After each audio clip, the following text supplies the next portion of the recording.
Bonsoir.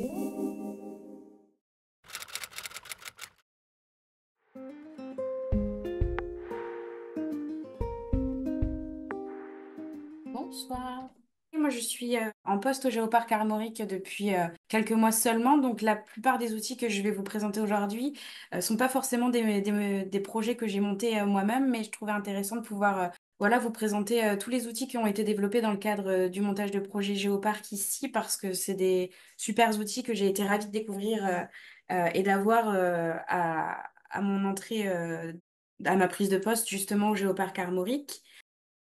Un rapide rappel sur le label Géoparc mondial pour ceux qui ne le connaissent pas. C'est un label qui est attribué par l'UNESCO, qui reconnaît un territoire pour sa géologie remarquable et le fait que ce territoire-là monte un projet de développement durable autour de la préservation des richesses géologiques, sa valorisation, l'éducation, la sensibilisation aux autres aspects enfin, au patrimoine géologique, mais aussi aux autres aspects du patrimoine naturel, culturel, immatériel, etc. L'idée est vraiment de créer des liens entre tous les types de patrimoine, mais surtout de pouvoir créer une dynamique de territoire en partenariat avec la majorité des acteurs, que ce soit des associations locales, des médiateurs scientifiques, des universités, des réserves géologiques, un parc naturel par exemple, etc. Et c'est aussi de pouvoir proposer un outil différent pour pouvoir faire découvrir des sites naturels de façon respectueuse de l'environnement via un tourisme durable, etc., etc. Sur le périmètre du géoparc armorique, donc on se cale évidemment sur le périmètre du parc naturel régional d'Armorique, qui existe depuis 1969. Néanmoins, on rajoute 6 communes supplémentaires que vous voyez là en jaune non hachuré, tout simplement parce qu'on a voulu travailler sur certains sites géologiques qui étaient hors périmètre du parc, notamment la pointe de l'Armorique sur la commune de Plougastel d'Aoulas, qui est d'intérêt international selon l'inventaire. Et puis, on ne travaille pas, nous, dans le cadre du géoparc, enfin, à proprement parler, en tout cas, la labellisation UNESCO n'est pas sur les îles de la mer d'Iroise, puisque les îles de la mer d'Iroise sont déjà labellisées à l'UNESCO en tant que réserve de biosphère. Mais on travaille tout de même sur la valorisation du patrimoine géologique, notamment sur l'île d'Ouessant, qui présente quand même des sites géologiques super intéressants. Voilà, l'idée aussi, pour découvrir le parc naturel régional d'Armorique, nous, on est basé sur la commune du Fou, enfin, qui s'écrit Faou, vous croyez qu'on est fou. Mais on a 3 maisons du parc Géoparc sur le territoire, qui sont le domaine de Ménezmer, qui est localisé dans les Monts d'Arrée, le musée de la fraise et du patrimoine sur la presqu'île de Plougastel, donc qui permet de découvrir plutôt les paysages de la rade de Brest et de la vallée de l'Aulne. Et puis la maison des minéraux sur la presqu'île de Crozon. Toute la presqu'île de Crozon aussi est à noter que c'est une réserve naturelle géologique là-bas. Alors je vais vous présenter un peu rapidement ces 3 maisons justement de découverte. On a d'abord du coup dans les Monts d'Arrée le domaine de Ménezmer qui est un espace naturel sensible qui est géré par le parc directement. Là-bas, on en fait beaucoup de préservation et de gestion, notamment de la lande. Il y a plusieurs sentiers de découverte aussi accessibles au public pour pouvoir découvrir ce patrimoine-là naturel avec plusieurs thématiques. On a un sentier paysage, un sentier lande, un sentier sur la carrière de schiste qui sert à faire des ardoises, etc., qui est actuellement fermé avec la tempête Kiaran de l'année dernière. C'est aussi un conservatoire d'espèces local à faible effectif, pas facile à dire. Là, vous voyez un port blanc de l'Ouest, trop mignon en photo. L'idée est d'avoir aussi une ferme pédagogique pour parler de la conservation des espèces locales. On a aussi la découverte de la faune sauvage avec des enclos de loups, de cerfs, etc. Et surtout une équipe de médiateurs disponible qui propose des animations tout public sur le domaine, mais aussi d'accompagner les scolaires, soit en classe, soit sur le domaine de Ménezmer. Et puis une exposition permanente que je vous montrerai plus tardivement. Voilà, la Maison des Minéraux ensuite sur la presqu'île de Crozon, c'est une structure associative qui est en charge de la Maison des Minéraux du coup, avec un musée autour de l'histoire géologique de la presqu'île de Crozon, de ses paysages, une exposition de minéraux et de minéraux fluorescents. Je vous les ai mis en photo, c'est quelque chose qui est assez marquant. Moi, je l'ai fait en maternelle et j'en ai eu des souvenirs jusqu'à très tard. Et puis, une équipe de plusieurs médiateurs, du coup, ils sont actuellement 1, 2, 3, 4, il me semble, qui est en charge d'animation scolaire aussi, de sorties sur le terrain sur tout l'été, et sur tous les sites de la réserve de la Presqu'île.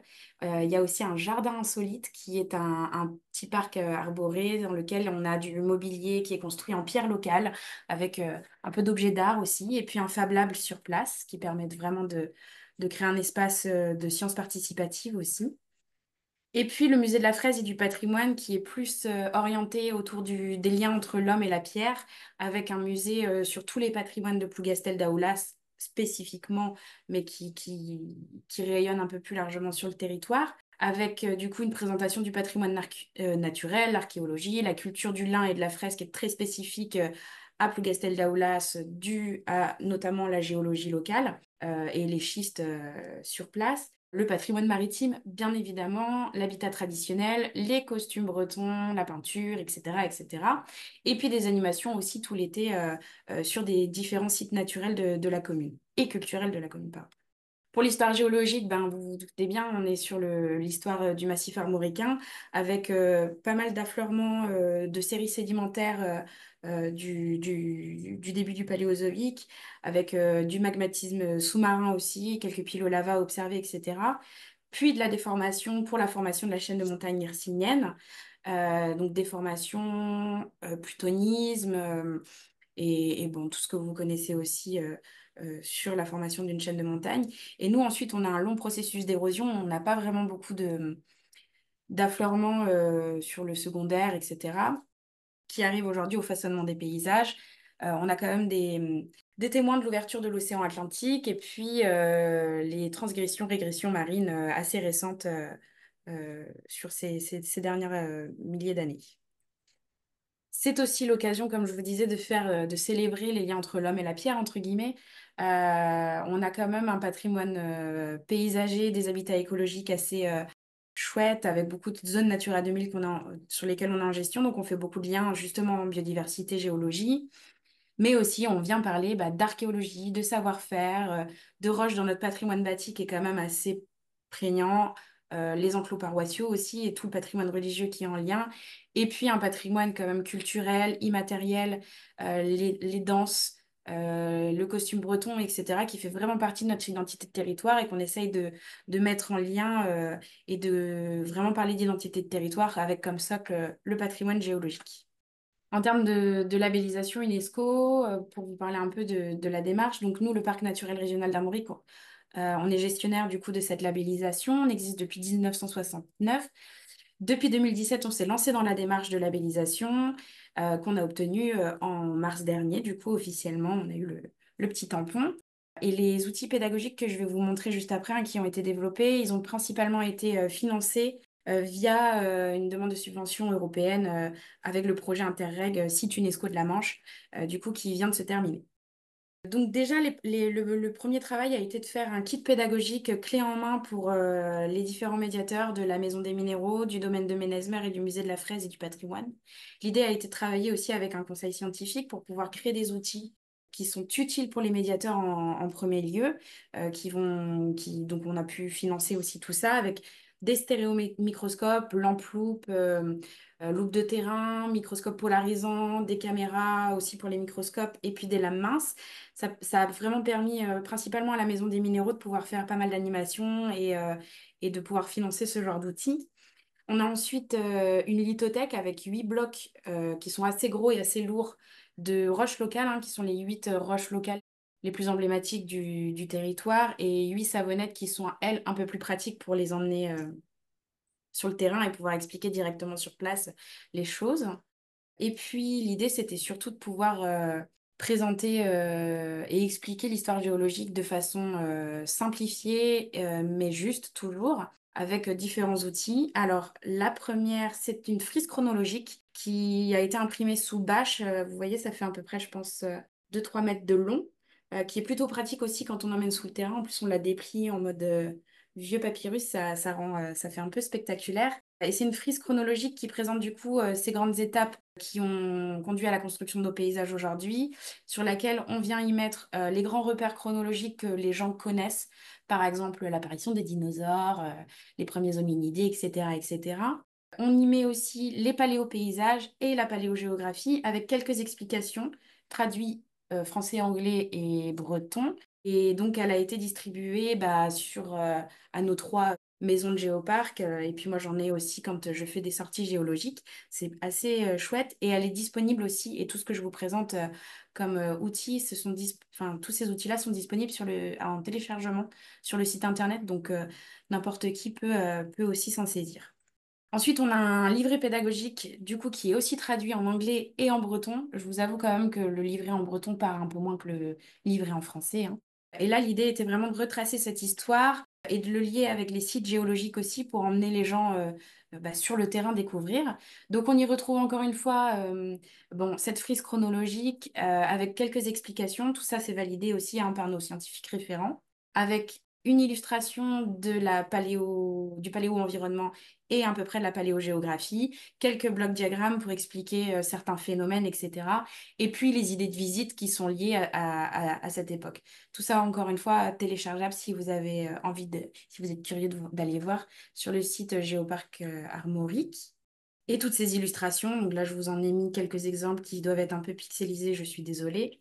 Toutes ces illustrations sont aussi disponibles en téléchargement pour les utiliser directement sans tout l'outil qu'il y a derrière. Donc voilà, des blocs diagrammes, les transgressions marines, etc. C'est assez chouette de pouvoir mettre ça à disposition. Et enfin, sur tous ces outils-là, il y a aussi ben, la formation du géoparc armorique, trois phénomènes expliqués, qui sont en fait des planches BD on a travaillé avec une illustratrice pour expliquer certains phénomènes géologiques, l'érosion, la formation de la chaîne hercynienne, la tectonique des plaques, etc. Voilà, elles ont été imprimées, pareil, en grand format sur bâche, qu'on peut sortir, on peut mettre à disposition aussi de certains acteurs du territoire, je sais pas, une mairie qui ferait une exposition ou quoi que ce soit. Elles sont à dispo et puis pareil, on les a imprimées, on les a distribuées, etc. Et elles sont plutôt mignonnes et assez rigolotes aussi, donc c'est chouette. Je trouve que c'est un bon outil. Et puis on a retravaillé la dernière exposition sur le domaine de Ménezmer qui s'appelle Il était une fois en Armorique. Et là, l'idée était vraiment de s'imprégner des différents paysages. Donc, on a quatre grandes unités paysagères hein, au parc naturel régional d'Armorique. Les îles de la mer d'Iroise, la presqu'île de Crozon, les monts d'Arrée et puis la rade de Brest et la vallée de l'Aulne. Et l'idée était de pouvoir vraiment s'imprégner de ces paysages, en comprendre sa composition hein, et de s'imprégner de l'histoire géologique derrière aussi. Enfin, voilà, il y a toutes ces choses-là. Donc, on a des bulles d'ambiance qui permettent de s'immerger voilà, dans le paysage avec bah, voilà, des belles photos, les sons, il y a du toucher, il y a quelque chose de très sensoriel dans ces bulles d'ambiance, mais qui permettent aussi d'ouvrir des tiroirs qui nous montrent des roches à toucher, qui expliquent certains phénomènes géologiques. C'est un peu à la carte en fonction du patrimoine que l'on a. On a ensuite effectivement la lithothèque qui est re-exposée ici, en lien avec l'utilisation des roches dans notre patrimoine bâti avec nos stars, hein, la kersantite et la pierre du rose, qui sont quand même des roches qui sont très abondantes dans notre patrimoine bâti. Là, on a aussi une carte géologique simplifiée, une colonne stratigraphique, et puis encore une fois, cette grande frise chronologique qui permet d'avoir un peu tout plein d'éléments de compréhension du patrimoine géologique, de cette histoire géologique-là, etc.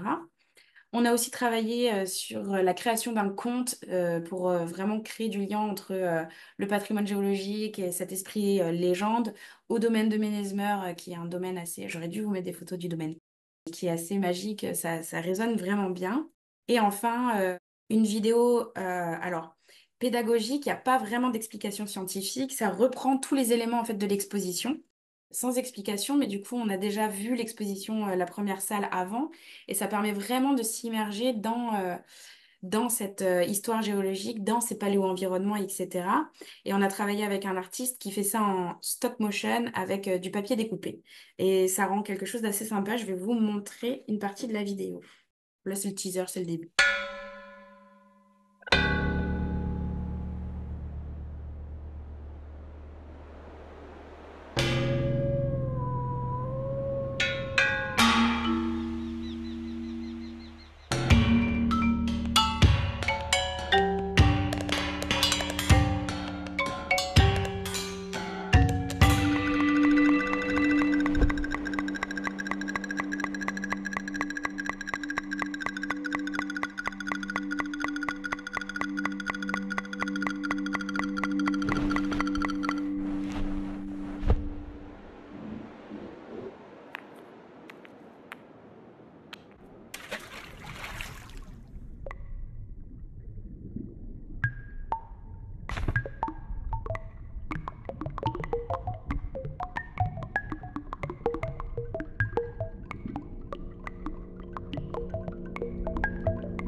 Hop, voilà. Là, bah, je sais pas si vous avez vu, mais donc on a le paysage actuel avec le mont Saint-Michel de Brasparts, notre grande montagne bretonne en premier lieu.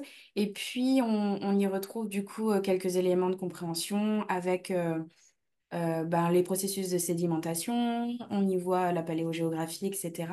Sur la slide avant, on voit un peu hein, la vidéo qui tourne comme ça. Elle est en 360 en fait. Donc, c'est quelque chose d'assez immersif avec un son assez prenant. C'est plutôt reposant aussi et assez sympa de découvrir ce patrimoine géologique de façon différente aussi.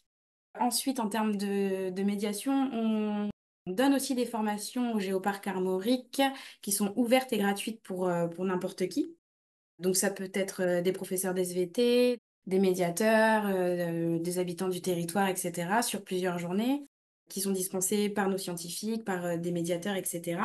Alors on en a fait en 2021, 2022, 2023, 2024, on n'a pas eu le temps de les mettre en place, mais on revient début 2025 avec un autre programme de formation qui va arriver très prochainement.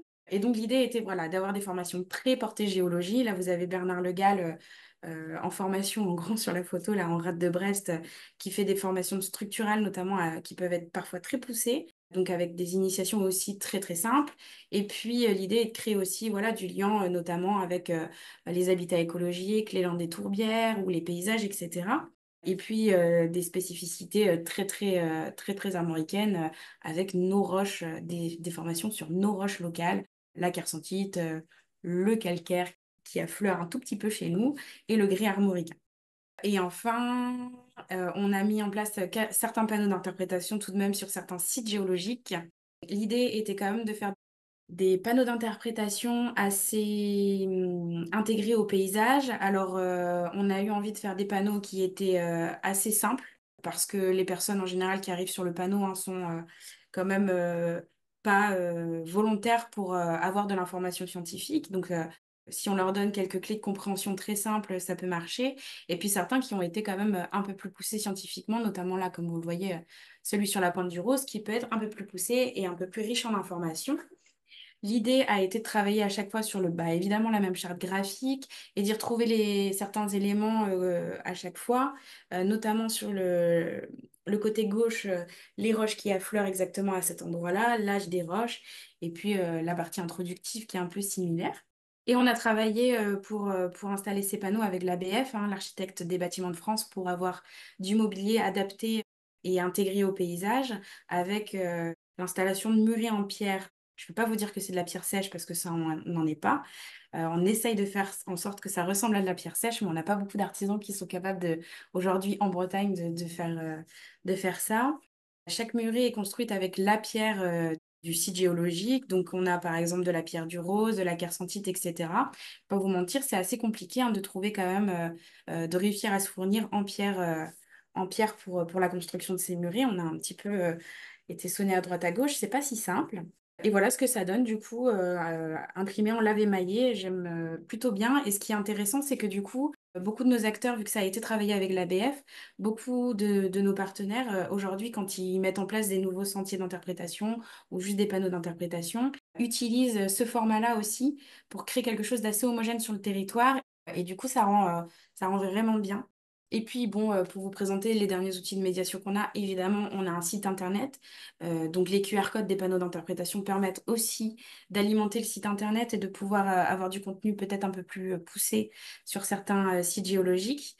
On a nos deux cartes de découverte, la carte du découverte du parc, qui est quand même un outil qui est vraiment utilisé par les parcs naturels régionaux et qui est vraiment utilisé sur notre territoire pour découvrir tout type de patrimoine. On a développé sur cette carte toute une thématique autour de l'histoire de la Terre hein, pour pouvoir emmener des gens sur différents sites et différentes visites. On a quand même une carte découverte spécifique au géoparc hein, pour pouvoir approfondir pour ceux qui sont intéressés par cette thématique, avec au dos bien évidemment la description de certains sites géologiques, certaines visites qu'ils peuvent faire, etc. On a travaillé aussi avec Julien Amic, qui est un photographe qui a rédigé un bouquin qui s'appelle Itinéraire de découverte géoparc armorique aux éditions Glénat, pour pouvoir faire quelques itinéraires avec des très belles photos aussi, etc. Et puis une exposition photo qui est à disposition du territoire, tout le monde peut l'emprunter avec différents éléments du patrimoine géologique, des macros sur certaines roches, du paysage, du patrimoine en lien avec la roche. Là, vous avez sur le panneau du milieu en bas un lignolet. Moi, j'ai découvert ça. Je trouve ça assez chouette comme petit patrimoine. Ce sont des détails qui sont taillés dans le schiste pour en faire des ardoises. Et en fait, ils les posent sur la crête de leur toit pour pouvoir avoir des petits détails. Alors là, on a fait vraiment fort avec l'hermine, l'emblème du parc. Mais bon, habituellement, on voit plutôt voilà, des jolis triangles avec des petits trous, etc. Mais c'est un petit patrimoine quand même qui mérite et qui vaut le détour et un savoir-faire aussi assez exceptionnel. Et puis, dernière chose que je voulais vous présenter quand même, c'est un appel à projet scolaire que l'on a mené cette année sur la thématique de la géologie. Nous, au parc, on a un partenariat avec le ministère de l'Éducation nationale, de la jeunesse et des sports pour accompagner chaque année les écoles élémentaires à découvrir les spécificités du territoire. Et cette année, comme on savait que c'était la 2023-2024, l'année de l'obtention du label à l'UNESCO, on a décidé de le faire sur la thématique écoutons parler les pierres, quels secrets nous révèlent-elles? Et donc l'idée, c'est que le parc puisse accompagner certaines écoles alimentaires à construire un projet autour de cette thématique, les accompagner du coup avec un soutien pédagogique, logistique et aussi financier sur ces projets-là. Et on a 9 classes cette année qui ont pu participer à ce projet, qui vont du CP au CM2 dans 6 écoles différentes. Donc ça fait 160 élèves de toucher avec premièrement tous ces outils pédagogiques que je vous ai montrés qui ont été présentés en classe. Là, vous avez mon collègue Maxime du domaine de Ménesmer, du coup, qui anime un de ces ateliers. Et ensuite, chaque école a pu construire son projet. Alors, il y avait des choses très curieuses et moi, j'ai été agréablement surprise lors de la journée de restitution de voir des enfants parler tout de suite, d'avoir créé des jolies choses, des pièces de théâtre sur la tectonique des plaques, d'avoir le trilobite qui m'explique les paléo-environnements. Enfin, ça a été vraiment chouette. Donc, on a eu une journée de restitution le 14 juin 2024 au domaine de Ménesmer. Du coup, c'est bon, je vous ai mis les belles photos de Ménesmer avec ces étraits magnifiques. D'ailleurs, on ne me voit pas hein, sur la photo de droite. Donc, c'est une classe de CM2. Je suis au milieu en train d'expliquer. Apparemment, je suis vraiment petite parce que on me voit même pas dépasser. Et l'idée était voilà, de la matinée de les accompagner sur des visites, sur une lecture de paysage ou sur la découverte de la lande, etc. Et puis l'après-midi, chaque classe pouvait restituer son projet aux autres classes. Alors, on a eu plusieurs choses. Là, je vous ai mis quelques exemples. Vous avez ici l'école de Saint-Ségal qui a fait un projet où ils ont créé une série de podcasts qui s'appelle Le répondeur du centre de la Terre, qu'ils ont construit avec Radio Évasion et la Maison des Minéraux où ils se sont enregistrés, ils ont fait des podcasts pour expliquer quelques phénomènes géologiques. Et ces podcasts-là sont aujourd'hui audibles sur le site internet de Radio Évasion, qui s'appelle maintenant Transistor, et directement à la Maison des Minéraux, où ils ont construit un répondeur où on peut faire les numéros et entendre les enfants parler. On a aussi une école qui a construit tout un jeu de loi autour des connaissances qu'ils avaient acquises pour interroger les autres élèves de l'appel à projet. Il y a eu aussi bon, un exposé des richesses géologiques de l'aire marine éducative de Crozon avec tout plein d'objets à repositionner dans le paysage, etc. Des mini-jeux encore sur l'usage des pierres dans les monuments historiques, les techniques de construction durant le Moyen Âge. Il y avait plein de petites questions par-ci, par-là. Vous aviez aussi, alors là, le projet a été, l'institutrice a monté un projet autour de l'argile. Durant toute l'année, les élèves sont allés chercher de l'argile. Ils ont préparé de l'argile. L'argile, du coup, donc l'argile, ils sont allés le chercher dans le jardin du maire de la commune. Ils ont préparé l'argile, tamisage, etc. Ils ont ensuite peint avec cette argile les objets de poterie qu'ils voulaient faire.